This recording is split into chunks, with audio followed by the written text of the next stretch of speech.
Digital wallet നിയമങ്ങളിൽ മാറ്റവുമായി എത്തിയിരിക്കുകയാണ് reserve bank of India.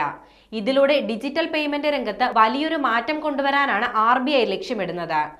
ഇനി മുതൽ പ്രീപെയ്ഡ് പേയ്മെന്റ് ഇൻസ്ട്രുമെന്റുകളുമായി ബന്ധപ്പെട്ട പണമിടപാടുകൾ തേർഡ് പാർട്ടി UPI ആപ്പുകൾ വഴി നടത്തുന്നതിനുള്ള അനുമതിയാണ് RBI നൽകിയിരിക്കുന്നത്.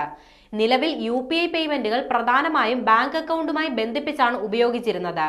ഡിജിറ്റൽ വാലറ്റുകൾ പ്രധാനമായും അതത് കമ്പനിയുടെ UPI ആപ്പുകളുമായി മാത്രമേ ബന്ധിപ്പിക്കാൻ കഴിയൂ എന്നതായിരുന്നു നിയമം. ഉദാഹരണത്തിന് പേടിഎം വാലറ്റിലേക്ക് പണം അയക്കണമെങ്കിൽ പേടിഎം ആപ്പ് തന്നെ ഉപയോഗിക്കണമായിരുന്നു. പുതിയ നിർദ്ദേശം അനുസരിച്ച് ഏത് ഡിജിറ്റൽ വാലറ്റും ഏത് UPI ആപ്പിലും ബന്ധിപ്പിക്കാൻ സാധിക്കും.